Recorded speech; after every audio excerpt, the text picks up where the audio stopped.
Et bonjour, c'est Nicolas de Immobilier Compagnie, je suis super content de te retrouver dans cette émission. Et dans cette émission, on va voir le château d'Iter, ou plus précisément l'affaire du château de Monsieur d'Iter. C'est plutôt comme ça qu'il faudrait le dire. Avant de commencer, je dois remercier Quentin. Quentin, merci de m'avoir envoyé finalement ce sujet à traiter. Et si toi aussi tu veux, comme Quentin, que je traite un sujet, tu passes par mes réseaux, tu me l'envoies, je traite. J'en reçois beaucoup, j'essaye d'avancer à mon rythme, j'ai du travail à côté, bref, toi-même tu sais. Avant d'attaquer, avant de partir dans le vif du sujet, parce que là tu es un peu dans l'attente, hein, t'as pas eu ton petit passage en introduction qui te donne envie d'écouter la suite, mais là je l'ai fait exprès parce que c'est un sujet qui m'a réellement énormément touché. Avant d'attaquer donc l'émission, comme d'habitude, l'usage, pense à prendre le téléphone d'un de tes potes et à l'abonner sauvagement à l'émission. Et au passage, tu fais mettre une note à ma chaîne, tu vois, parce que tu fais partie de la famille et que tout le monde fait ça dans la familia. On est des investisseurs, on se soutient, c'est comme ça, il faut faire monter cette chaîne pour qu'on soit des millions, que dis-je, des dizaines de millions, des centaines de millions à écouter cette émission. Bref. C'est ce qui m'aide le plus. Mets-moi une note là où tu m'écoutes et comme ça tu feras avancer la cause. Autre élément, autre point, si tu veux qu'on bosse ensemble, tu vas sur le site immobiliercompagnie.com, tu vas dans l'onglet programme, tu prends un de mes programmes et on travaille ensemble. C'est aussi simple que ça. Enfin, pour terminer, et c'est de loin la chose la plus importante à faire si tu ne l'as pas encore fait, j'offre les 100 premières pages de mon livre Devenir riche sans argent. C'est, je crois, le meilleur livre qui existe dans le monde de l'investissement. Écoute, c'est pas ma faute si je suis le meilleur, donc prends-le, tu verras, tu vas voyager avec moi et tu apprendras à mieux me connaître. Enfin bon, c'est bon, tout ça tu le sais déjà, c'est parti, on attaque. Donc le château d'Iter et cette affaire, c'est une affaire assez glauque. J'ai décidé de le traiter d'une façon assez singulière, je te préviens à l'avance, cette émission risque d'être plutôt longue, mais plus c'est long, plus c'est bon. Et sans plus attendre, parce que bon, tu n'as pas eu ton petit extrait, il est temps de cadrer le débat. Vois de quoi on va parler. En avant, c'est parti, écoute ça. Faut-il détruire un château à Grasse? C'est la question à laquelle la justice doit répondre. Aujourd'hui, le procès du château d'Iter a commencé devant la cour d'appel d'Aix-en-Provence. Cette bâtisse aurait été construite dans l'illégalité, sans permis de construire et sans autorisation. En première instance, son propriétaire avait été condamné à démolir. En ce moment, l'audience est toujours en cours. Rappel des faits avec Hélène Maman. C'est l'histoire d'une simple bastide sur les hauteurs de Grasse, devenue en quelques années un somptueux palais toscan, étendu sur plus de 1000 mètres carrés. L'œuvre d'un marchand de biens fou d'art, mais beaucoup moins intéressé par le droit de l'urbanisme. La justice reproche à Patrick d'Iter d'avoir agrandi les lieux sans autorisation. Le permis obtenu en juillet 2006 a été déclaré nul, ce qui remet en question l'ensemble du projet. En première instance, en juin dernier, le tribunal correctionnel a condamné la famille d'Iter à la destruction totale de la propriété sous 10 mois. Une peine assortie de 100 000 € d'amende et de dommages-intérêts pour les voisins partie civile dans ce dossier. Ce sont eux qui ont mis au jour ces irrégularités en déposant plainte pour des nuisances sonores à répétition. L'enjeu de l'appel ce lundi, c'est donc l'avenir du château. Patrick d'Iter s'est dit convaincu qu'il était victime de la jalousie de ses voisins et préférait à choisir que sa propriété soit saisie plutôt que rasée. Alors, il y a deux éléments qui doivent retenir toute ton attention. Le premier, et j'ai tapé la table, le plus important sûrement des deux éléments, c'est qu'il s'agit d'un marchand de biens fou d'art. Bon, on te précise très peu intéressé par le droit de l'urbanisme, mais ça, nous allons le voir dans cette émission. Et il y a un deuxième point, moi, qui dès le départ, on n'est même pas rentré dans le sujet, qui, en tout cas, moi, retient encore plus mon attention, mais qui, je pense, doit retenir toute ton attention aussi, c'est que Monsieur d'Iter a déclaré « Je préfère que mon château soit saisi, donc qu'on le lui prenne, plutôt qu'on le rase ». Ce qui signifie que d'un côté, nous avons donc des voisins qui, comme tu l'as entendu, ont eu des dommages et intérêts en première instance. Donc bon, on parlera un petit peu des procès, etc. dans cette émission. Mais surtout, ce qui nous intéresse, c'est que pour Monsieur d'Iter, ici, on est loin d'une affaire d'argent, puisque au lieu de perdre, de voir disparaître son château, il préfère largement que celui-ci soit saisi et donc perdu. Ce que j'essaye de te dire, c'est que pour lui, qu'on le saisisse ou qu'on le rase, ça revient au même. C'est-à-dire que d'un côté, dans les deux sens plutôt, c'est perdu. Je veux dire, si on lui prend le château, il l'a plus, donc il a perdu la valeur du château. Et si on le rase, c'est perdu. Et il a perdu la valeur du château aussi. Donc tu es d'accord avec moi, dans les deux cas, c'est perdu. Mais ce qui est hyper intéressant, c'est que là, on est face à quelqu'un qui dit « Non, mais prenez-le en fait, prenez-le ». Je crois que c'est plus du tout une question d'argent. On est vraiment sur quelqu'un qui est tombé amoureux de son œuvre. Alors, avant que je m'engage dans la polémique, dans le dossier, on va dire ça comme ça, je vais t'amener plusieurs précisions fort importantes. Alors, déjà, premièrement, nous sommes sur un anthroponyme. Alors, je ne sais pas si tu sais ce que c'est lorsqu'un objet ou une chose récupère le nom de son concepteur. Donc ici, par exemple, alors c'est pas très usuel pour les maisons, mais en gros, la maison, le château, a pris le nom de son créateur, Monsieur Diter. Donc, bien évidemment, tu comprends très bien que, bon voilà, c'est un raccourci de langage. Donc on va appeler ça le château de Diter, mais en réalité, c'est juste une grosse bâtisse qui a été construite, qui est devenue tellement grosse qu'à l'arrivée, on a certains journalistes, certaines personnes et certains voisins qui disent que c'est un château. Voilà. Alors moi, je n'ai pas visité la bâtisse, je vais être tout à fait honnête avec toi. J'ai vu quelques photos, tu tapes le château de Diter, tu les trouveras très facilement. Mais bon, voilà, je voulais déjà te donner cette information que je trouve intéressante. Un anthroponyme, si jamais tu es dans un dîner, que tu as envie de sortir une phrase, parce qu'on parle par exemple d'un Velux, eh bien le Velux est un anthroponyme, puisque le Velux porte le nom, en fait, commercial de l'entreprise qui a commercialisé les premiers Velux. Voilà, je trouve ça intéressant. Ça, c'est le premier point. Deuxième point, on va donc, et tu l'as compris, aborder ce sujet sous plusieurs angles. On va d'abord parler des voisins, puisqu'il y a plusieurs parties dans cette histoire. La première partie, pour moi, elle est clairement définie, ce sont les voisins. Ces personnes, finalement, qui ne sont pas satisfaites de ce qu'a pu faire M. Diter, qui ne sont pas satisfaites de ce qui se passe à côté de chez elles, et tu vas voir bien leur point de vue à eux. Ensuite, on va voir bien évidemment le point de vue de M.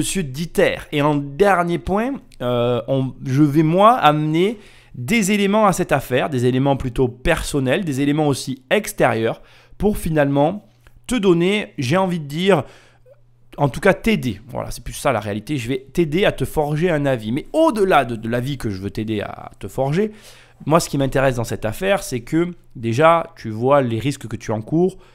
C'est très intéressant ce qui se passe là, les risques que tu encours quand tu enfreins la loi finalement. Ça, c'est la première chose, quand tu ne fais pas les choses correctement. Donc, tu vas pouvoir le voir dans cette émission. Et deuxièmement, ce qui est encore plus intéressant, c'est de traiter d'un sujet comme celui-là, immobilier, purement immobilier, et de voir à quel point finalement tu sous-estimes peut-être l'impact que peut avoir ta maison, ton habitation sur les gens qui t'entourent. Enfin, je te réserve tout ça pour l'avancement de l'émission. Tu vas voir, ça va être très, mais alors très intéressant. Sur les collines de Grasse, à 40 km de Nice. C'est devenu un rituel pour Caroline et Anne-Marie. Depuis quelques années, les deux habitantes ont pris l'habitude de s'aventurer dans ce maquis pour espionner leurs voisins. Il y a encore une pelleteuse. Il y a encore une pelleteuse. Et il a comblé le vallon avec des tas de cochonneries. C'est pas vrai. Ce qui les scandalise, c'est cette immense propriété sortie de terre en moins de 15 ans. Une construction monumentale qui s'étend sur 1600 mètres carrés. Un château bâti sur un site naturel et en partie protégé. Alors c'est parti, on est en plein dans l'émission et on va attaquer. Mais avant, je me dois, et je trouve ça normal, de cadrer le décor. C'est-à-dire qu'on va planter un peu les personnages pour que tu sois vraiment au fait de qui fait quoi, de qui est qui et pourquoi. Et donc, ça nous oblige à revenir dans le passé. Et on va partir dans une histoire fabuleuse tous les deux. Donc je te demande toute ton attention. C'est parti. Il était une fois, dans le sud-est de la France, un petit village du nom de Grasse.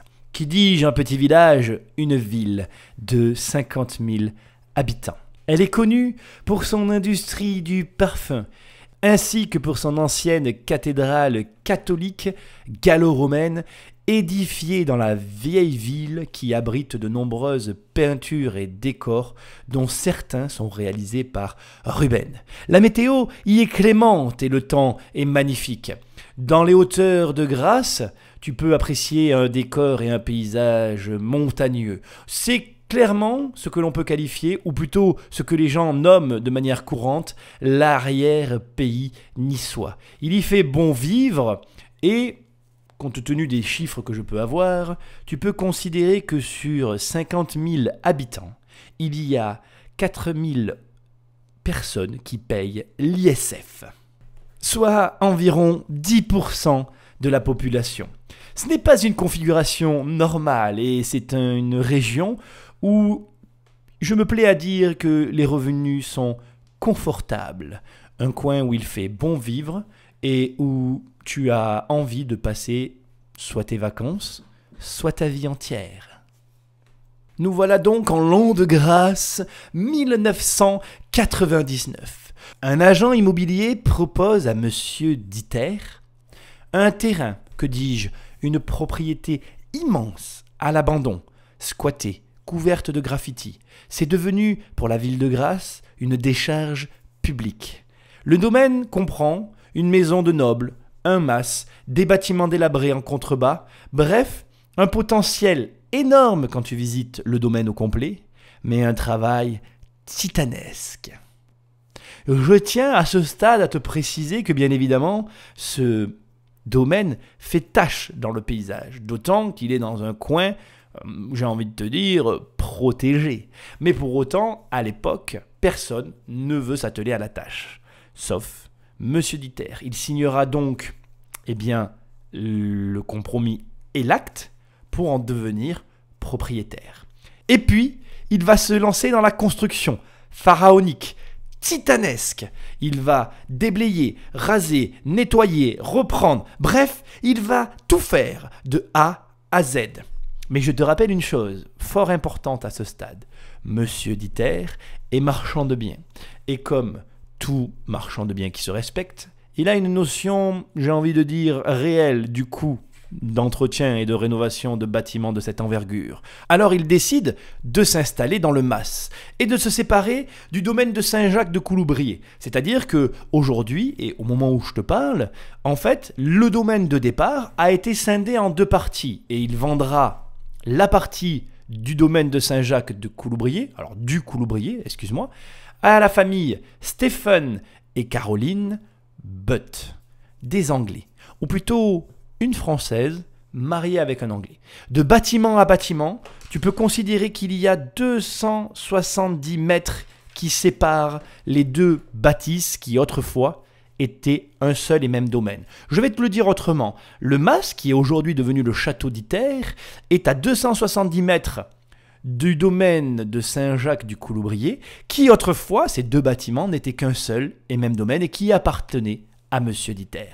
Il s'est donc séparé de la partie qu'il a revendue à Stephen et Caroline Butt pour une raison très simple. Il avait une notion de l'entreprise dans laquelle il se lançait. Je veux juste à ce stade t'amener une précision normale. C'est une décision que non pas tout marchand de biens aurait pris, mais que toute personne ayant, on va dire, une petite notion financière derrière la tête ou dans la tête en tout cas, pourrait prendre. Parce qu'effectivement, une résidence principale a un coût, et surtout quand on a d'énormes travaux, comme là ils ont été entrepris, eh bien, on n'hésitera pas, surtout dans des domaines de cette envergure, à se séparer d'un bout pour pouvoir mieux faire ou en tout cas mieux bâtir, mieux rénover le bout restant. Monsieur Diter a pris cette décision, et dans le reportage que tu as entendu, il y a une certaine Caroline Butt, ainsi qu'une Anne-Marie Saut, qui sont pour moi les deux protagonistes principaux opposants au château Diter.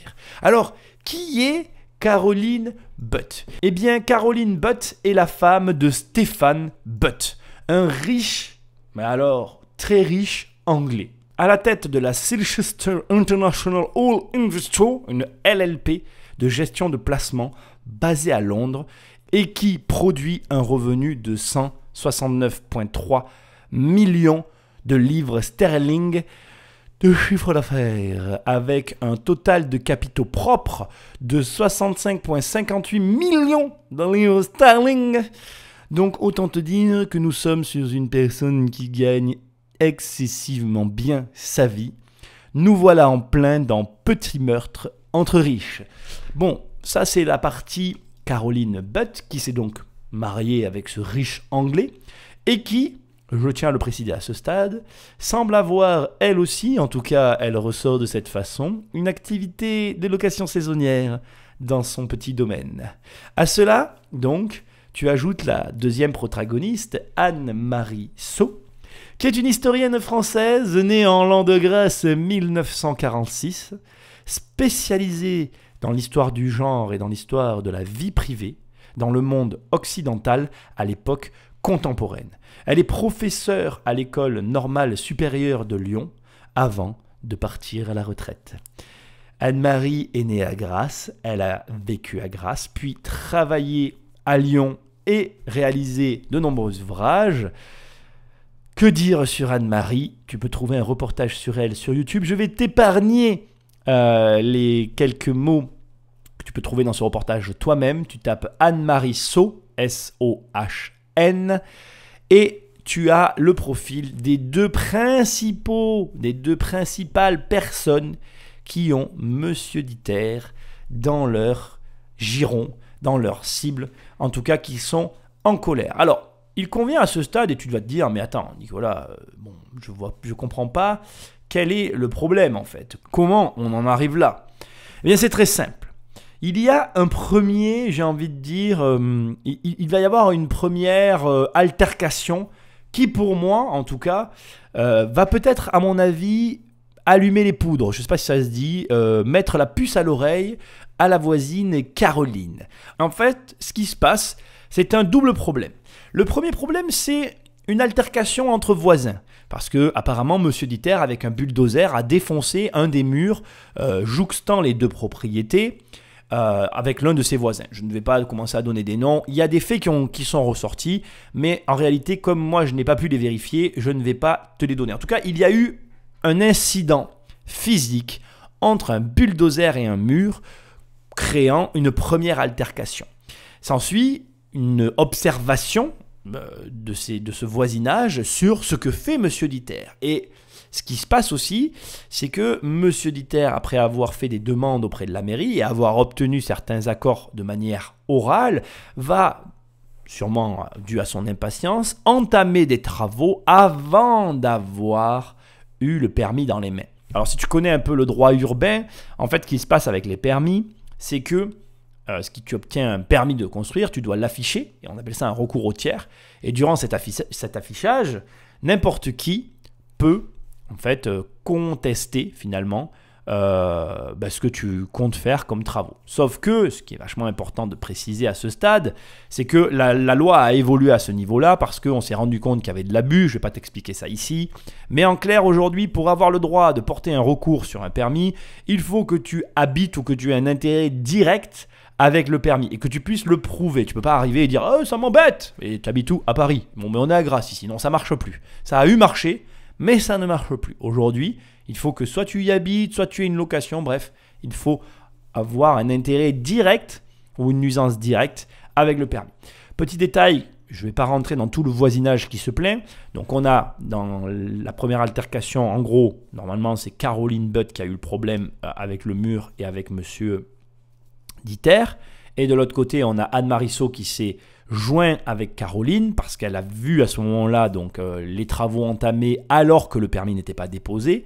Et on a d'autres voisins qui se sont joints à ces deux figures de proue, Caroline et Anne-Marie, pour venir finalement se plaindre, eux, ces nouveaux voisins, du bruit, à ce stade, dû aux travaux. Je te rappelle qu'on est remonté en arrière dans l'histoire et on n'est pas au présent, on est vraiment au début. Ça, c'est le début de l'altercation, avant même que Diter se soit lancé dans son projet pharaonique. Donc je te rappelle les faits et de ce que tu viens d'écouter. Donc tu viens d'écouter une partie de l'émission où tu as finalement Caroline et Anne-Marie qui épient le château Diter et qui regardent finalement ce que fait Monsieur Patrick Diter dans ses constructions depuis la propriété de Caroline. Je suis quasiment sûr, je dirais aller à 80%, que si tu prends ce reportage et que tu regardes leurs points d'observation, elles sont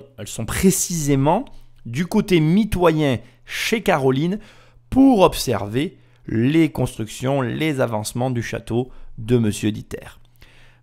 La raison pour laquelle elles font ça de chez Caroline, c'est très facile à comprendre, et notamment grâce au reportage, c'est que pour que les caméras puissent venir et user de leur droit à l'image sans en avertir la personne en face, j'ai envie de dire, eh bien il faut être forcément dans la propriété, enfin en tout cas dans un lieu où la personne qui est propriétaire vous donne l'autorisation. Et qui mieux que Caroline pouvait donner l'autorisation aux caméras pour mettre en avant finalement, ou plutôt pour médiatiser ces petites altercations avec Monsieur Dieter, qui mieux qu'elle pouvait donner cet aval, cette autorisation. Mais ce n'est pas très important. Ce qui est important dans ce que tu as écouté, c'est que tu constates que depuis 12 ans, en fait, tu as 2 personnes qui passent leur temps à regarder ce que fait une autre personne. Alors, je ne suis pas là pour juger, mais je suis là quand même pour te donner cette information parce que moi, si demain je me baigne dans ma piscine et que tous les jours, alors c'est un mauvais exemple dans ce dossier-là parce que justement la piscine de Monsieur Dieter a été construite sans autorisation. Ça fait partie des erreurs de Monsieur Dieter. Mais ça, on en parlera tout à l'heure. Bref, si tu te baignes dans ta piscine et que pendant 12 ans, il y a des gens qui te regardent, je pense que soit tu déménages, soit tu n'es pas content, soit en tout cas, ce comportement est à remettre en cause. Alors, moi, ce que je cherche juste à souligner dans cette histoire, c'est vraiment que le comportement de départ n'est pas sain. Pour moi, je comprends ces 2 personnes lorsque finalement il y a quelqu'un qui construit de manière pharaonique, démesurée et que ça les dérange, ça je peux l'entendre. Mais de là, tous les jours, alors j'exagère peut-être un peu, mais régulièrement aller prendre des photos de son voisin, personnellement, je trouve ça un petit peu abusé. Voilà. Après, on va avancer dans l'émission, tu vas voir que je ne dis pas qu'elles ont tort, je ne dis pas qu'elles ont raison. Au départ, je voulais faire comme un procès, mais finalement, on va suivre un petit peu le cours de ce reportage et je vais tout expliquer parce que j'ai fait beaucoup de recherches et c'est pas aussi simple que ce que ça paraît. Et j'avais pas vu comment il avait dégradé le vallon. Caroline et Anne-Marie ont décidé de se battre pour préserver leur verte colline. Ces apprentis détectives accumulent les preuves pour constituer un dossier contre ce voisin beaucoup trop entreprenant à leur goût. Ça fait 12 ans que je prends des photos. Bon, j'avoue que c'est tout un travail de fourmi que je ne regrette pas. Mais là, je pense qu'on tient vraiment le bon bout, tu sais. Je suis contente. Je suis même très contente. Si Caroline est satisfaite, c'est que ses efforts pourraient enfin porter leurs fruits. Dans quelques semaines, elle affrontera son voisin devant le tribunal. Son objectif ? Prouver que ces constructions sont illégales et obtenir la destruction du château. Alors, on y est en plein dedans. Et là, dans ce petit passage, beaucoup de détails très importants viennent de nous être révélés. D'autant plus importants qu'ils vont finir de bien te cadrer l'histoire.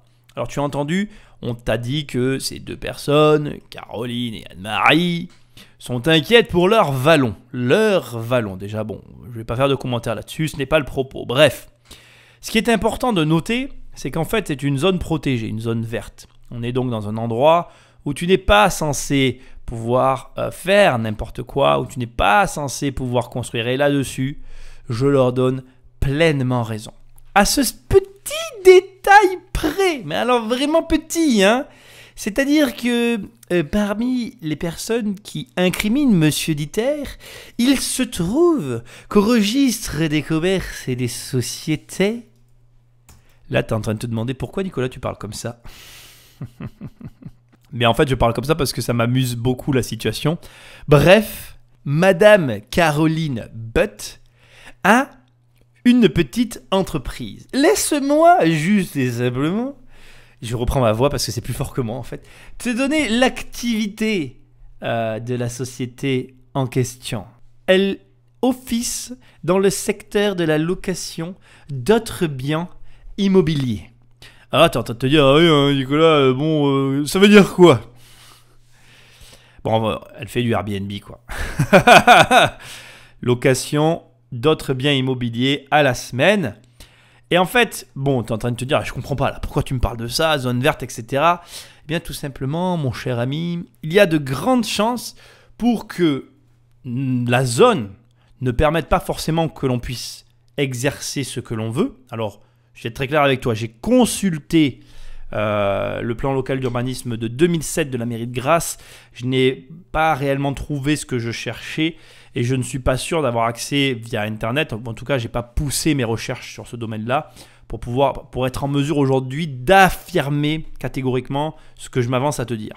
Ce que je m'apprête à te dire, pardon. Et sur le point sur lequel je m'avance.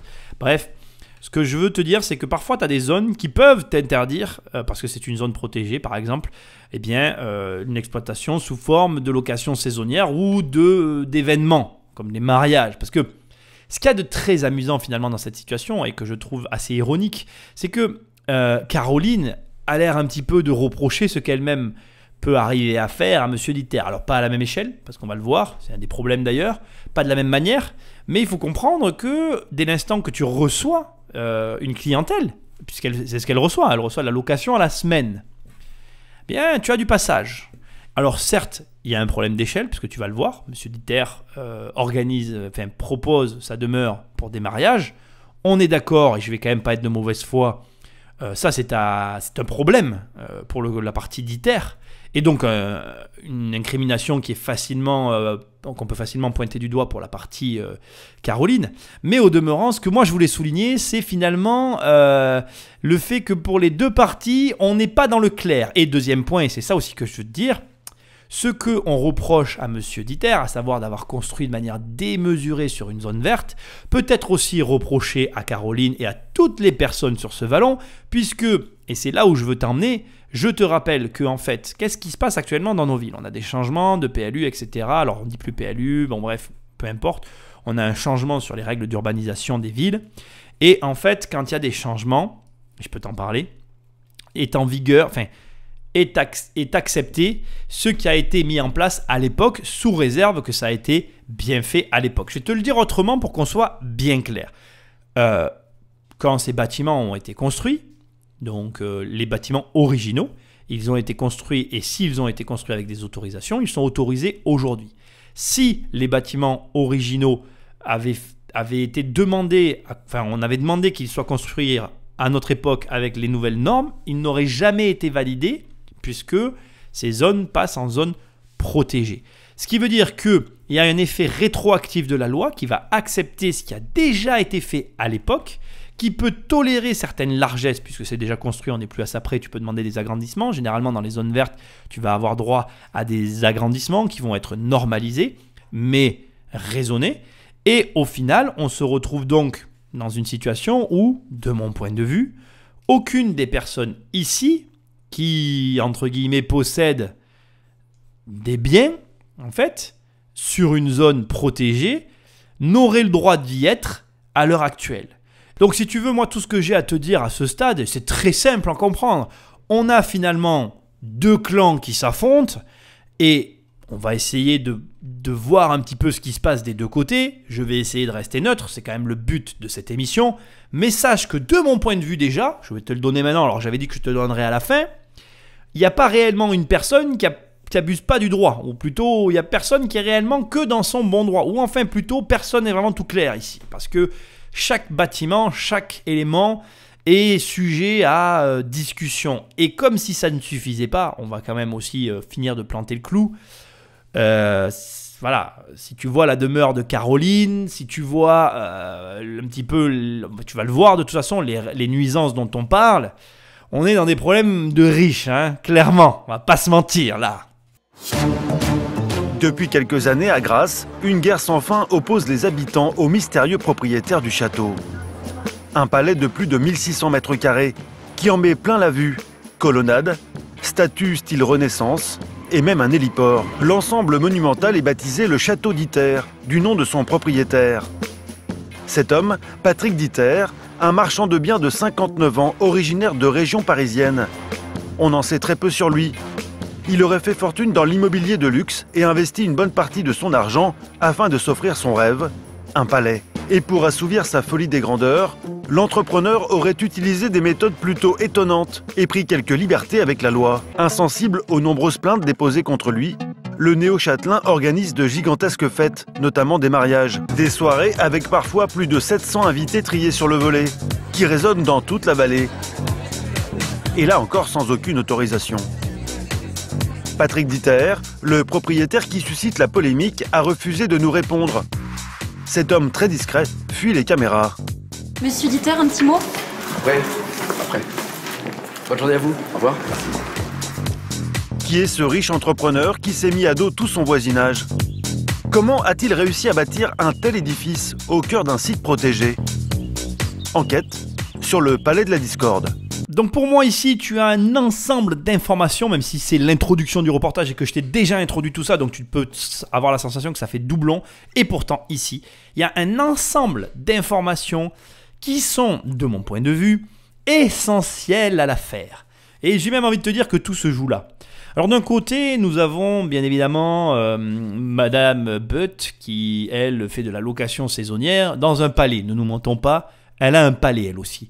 Un palais qui est l'ancien domaine complet et donc qui a vue sur la bâtisse. Alors pour essayer de te situer, parce que tu n'as pas les images, mais tu peux regarder. En fait, tu as deux espèces de petites collines. Donc tu imagines une première colline avec un palais, ça fait un creux, et après au-dessus, ça remonte sur une autre colline, et tu as l'autre château qui a été construit, qui était un mas au départ. Un mas qui a été agrandi de la taille d'un château, qui est peut-être plus grand que le premier palais. C'est peut-être aussi un problème d'ego tout ça, mais bon, je ne vais pas me débarrasser là-dessus, sinon après tu vas dire que je prends parti et c'est pas l'objectif. Mais bref, j'étais obligé de le dire aussi un petit peu parce que tout le monde le pense. Alors à un moment donné, soyons pas, je vais dire un gros mot, donc je ne le dirai pas. Donc, nous avons quelqu'un qui a un héliport, qui fait des mariages. Je te laisse imaginer le coût d'un mariage. Alors, il faut savoir que, je tiens à te le préciser, que au niveau des autorisations, à proprement parler, autour d'un mariage, je veux quand même te le préciser parce que c'est intéressant, tu n'es pas dans l'obligation forcément de faire des démarches administratives. En réalité, les démarches sont obligatoires en fonction de la commune, en fonction de la salle, en fonction de tout un tas d'éléments.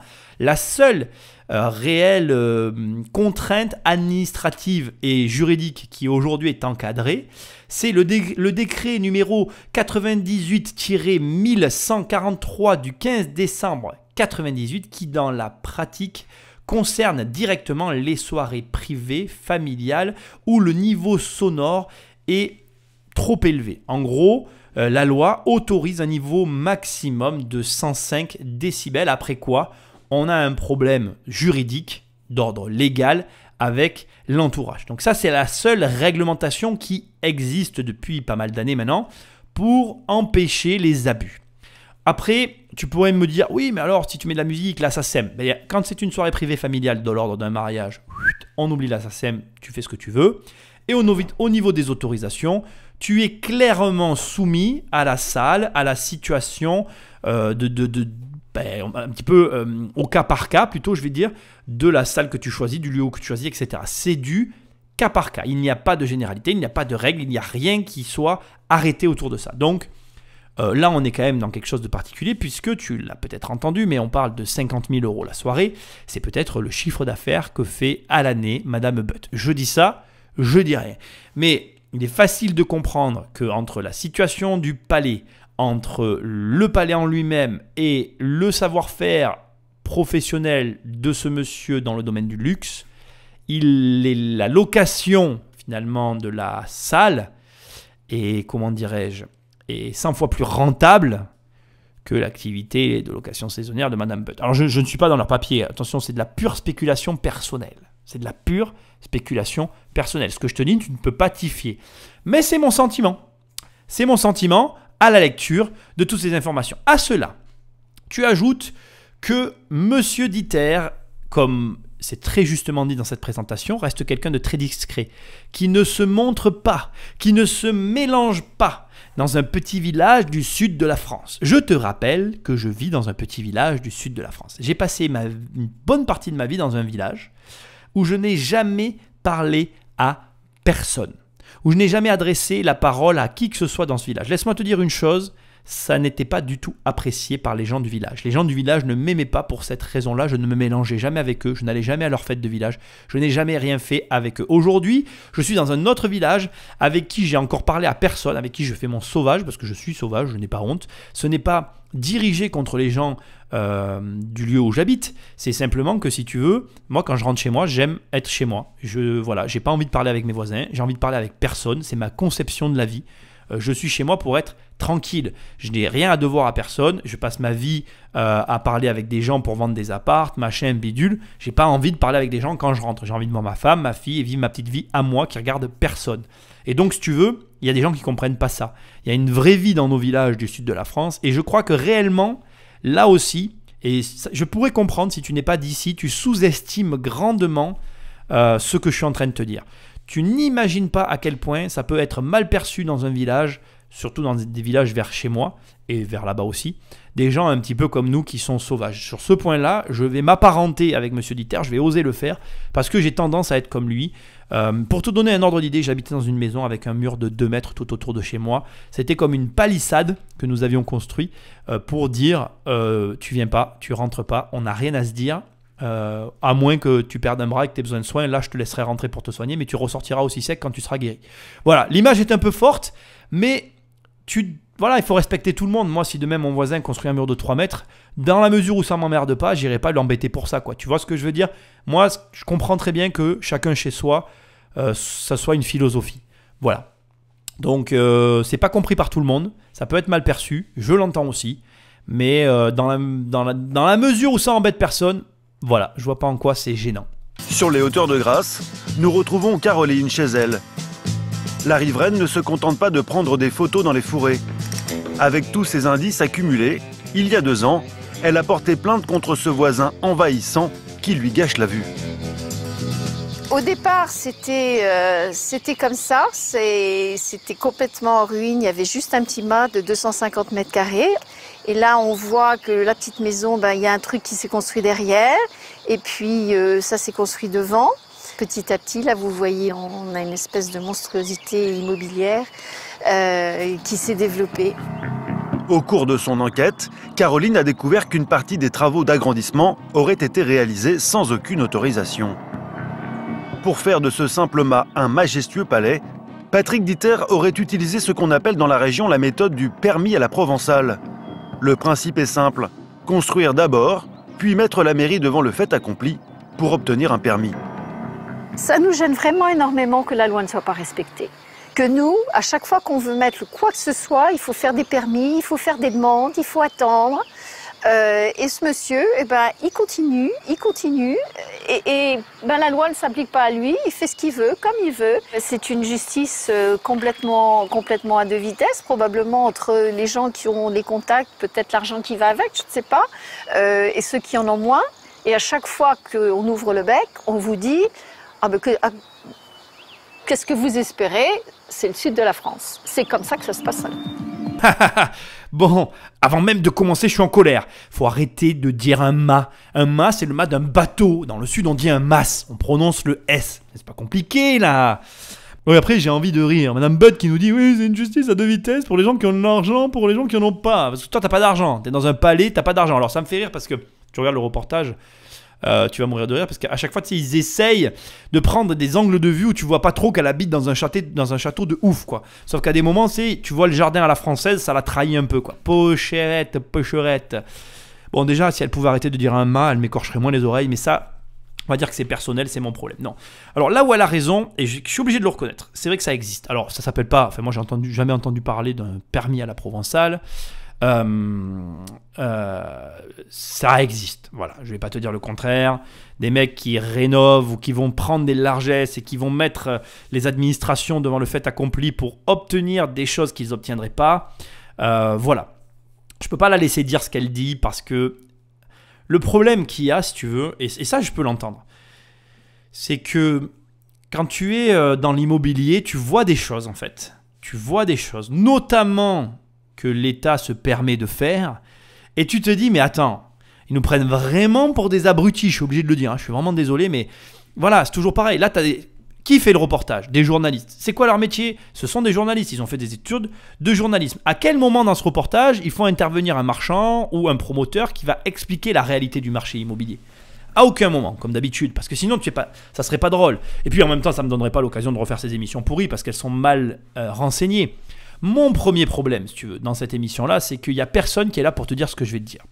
Moi, je vois, par exemple, des programmes neufs construits par, je sais pas, je vais te prendre un nom au hasard, Marseille Habitat, ou Square Habitat du Gard, tu vois, ou Habitat Nice, j'en sais rien, c'est des trucs, ce sont des sociétés sur base de fonds publics qui sont financés par l'État à moitié, enfin bon bref, qui font des logements sociaux.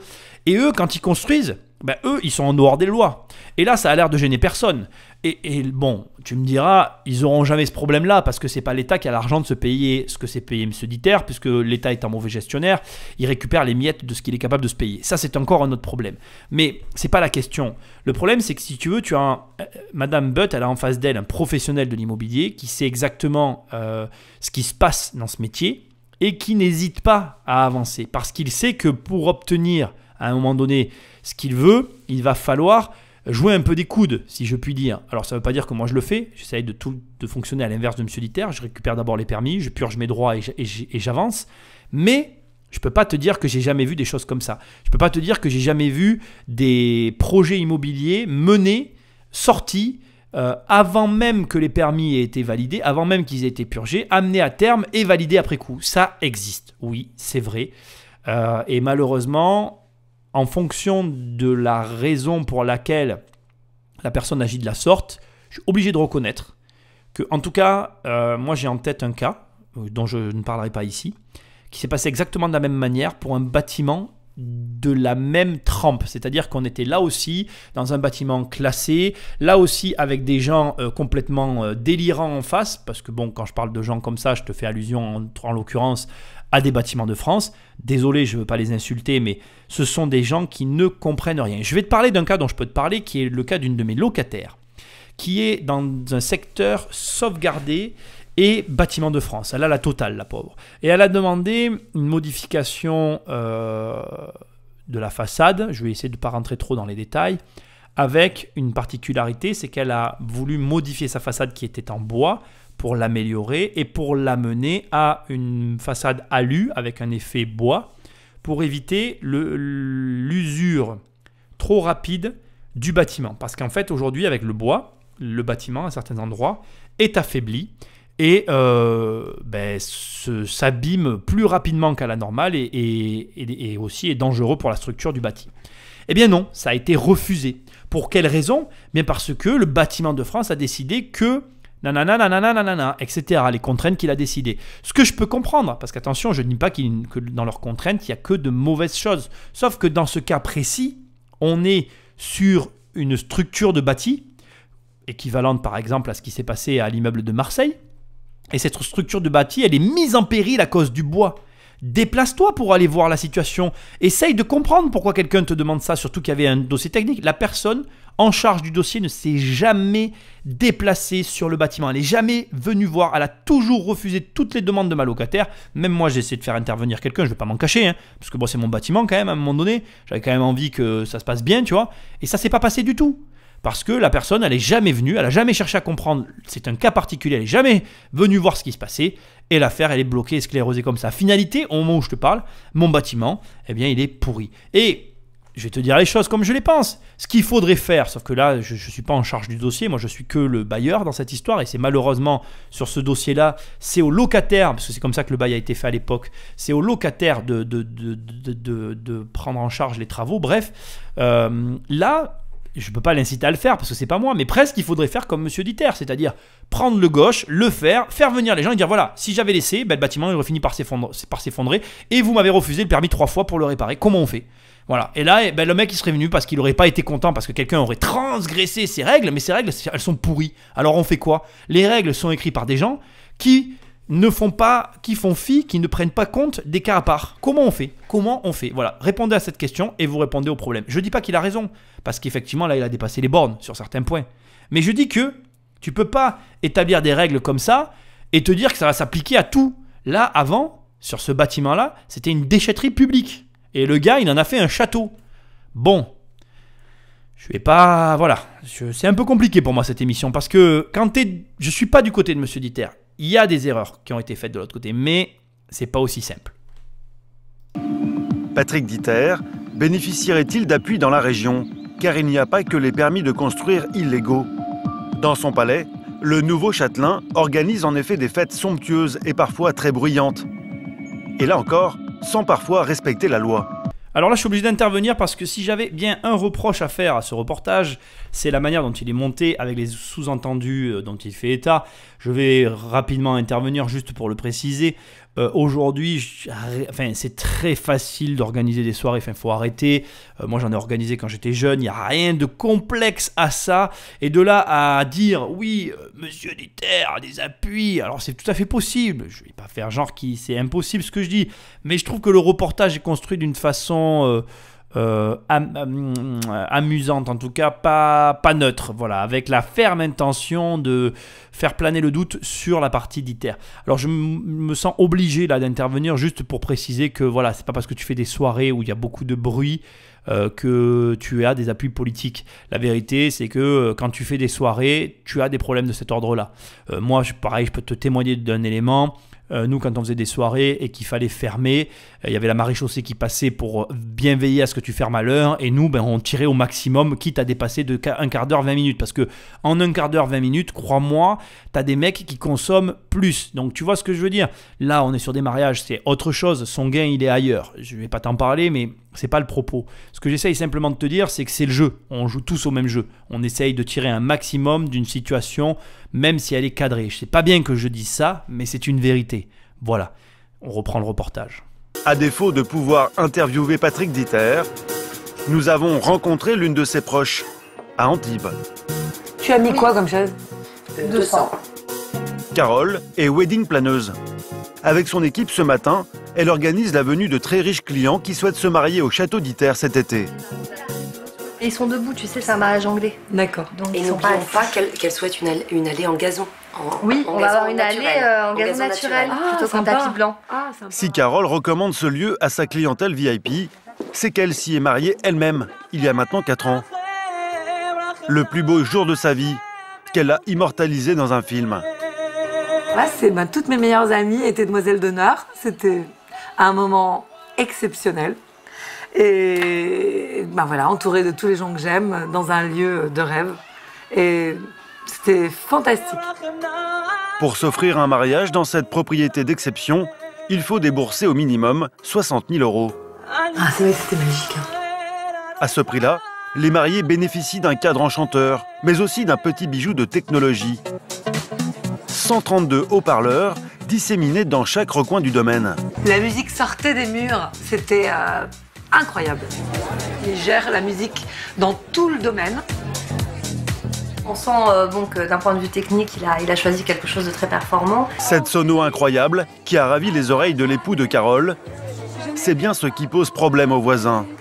Alors voilà, et si je puis dire, c'est le point d'orgue de cette émission. Parce que si M. Diter a bien fait une erreur, c'est celle-ci. Il a organisé des mariages, upgradé sa construction de 132 écouteurs, comme elle le dit elle-même, hyper performants. Et on va pas se mentir, de mon point de vue, l'erreur, elle est là. C'est-à-dire qu'à un moment donné, comme je te l'ai dit tout à l'heure, il y a des normes légales autour du bruit et, comment on va dire ça, du dérangement que tu peux apporter à tes voisins. Et là, clairement, la faute incombe à M. Diter. C'est-à-dire qu'à un moment donné, qu'est-ce qui se passe? Bon, je pense que tu as compris un peu quel était le personnage. On est face à quelqu'un qui essaye d'amortir, bien évidemment, sa construction pharaonique. À 60 000 € la soirée, c'est assez simple de comprendre. 6 x 5, 30, bon, tu payes ton intendance juste avec quelques soirées. Comment je vais tourner ça? Encombrement, c'est peut-être pas le bon terme, tu vois, mais en choisissant l'option mariage, tu optes pour un système qui ne va pas être pesé très lourd dans ton quotidien et qui pourtant te ramène des sommes largement suffisantes pour couvrir tous les faux frais d'une bâtisse de cette envergure. Et c'est une des, options les plus intelligentes. Je ne reproche pas l'intelligence financière derrière ça. Ce que je reproche à M. Diter, c'est que clairement, là, sur ce coup-là, il est frontal avec une loi sur laquelle on sait que les voisins vont pas lâcher le morceau. Et là, pour le coup, je vais le reconnaître, il est mon voisin, il fait un boucan de tous les diables. Je pense que je fais partie de ceux qui vont se rebeller parce que quand tu es chez toi, et ça il faut comprendre tout le monde, tu as envie d'être tranquille, tu n'as pas envie que tu aies un mec à côté avec ses hélicos et ses mariés qui viennent te saouler. Même une fois dans une année, exceptionnellement, passe encore, mais si c'est récurrent tous les ans, à la même période, il y a un problème. Et donc ce que j'essaye de te dire, c'est que pour moi ici, on est dans ce qui, je pense, a mis le feu aux poudres et a fait que tout le monde s'est fédéré derrière Anne-Marie et Caroline. Parce que là, si au départ on avait donc le tractopelle qui est rentré dans le mur de Caroline et qui a créé des tensions, Anne-Marie s'est joint à elle, et on avait finalement que ces deux personnes contre Monsieur Diter, bon ok très bien, mais là si on se retrouve avec un espèce de consensus et une masse contre Monsieur Diter, je pense, en tout cas c'est mon analyse personnelle, que c'est clairement à cause de ces mariages. Et aussi, je pense, de la bâtisse qui donne ce sentiment finalement d'être isolé, d'être seul au monde. Parce que la bâtisse, il faut...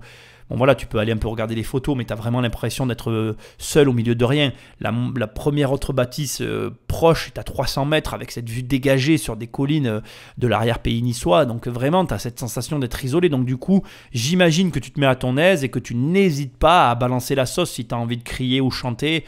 Et donc voilà, c'est clairement une erreur. Autre point qui est pour le coup, je vais le dire, à l'avantage du reportage, c'est qu'ils sont allés chercher quelqu'un qui est pour le château d'Iter. Alors certes, je pense qu'il y a eu de la coupe dans l'interview, que seuls les passages qui ont intéressé les reporters ont été récupérés, mais en attendant, on sent clairement que ces wedding planners sont clairement du côté de Diter, et puis de toute façon, leur business model tourne autour de ça, donc c'est vrai qu'on est vraiment face à des gens qui défendent bec et ongle la partie Diter.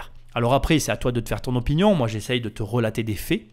Maintenant, tu vas voir qu'on n'est pas au bout de nos surprises. Monsieur Diter nous a réservé 2-3 petits trucs encore assez sympathiques.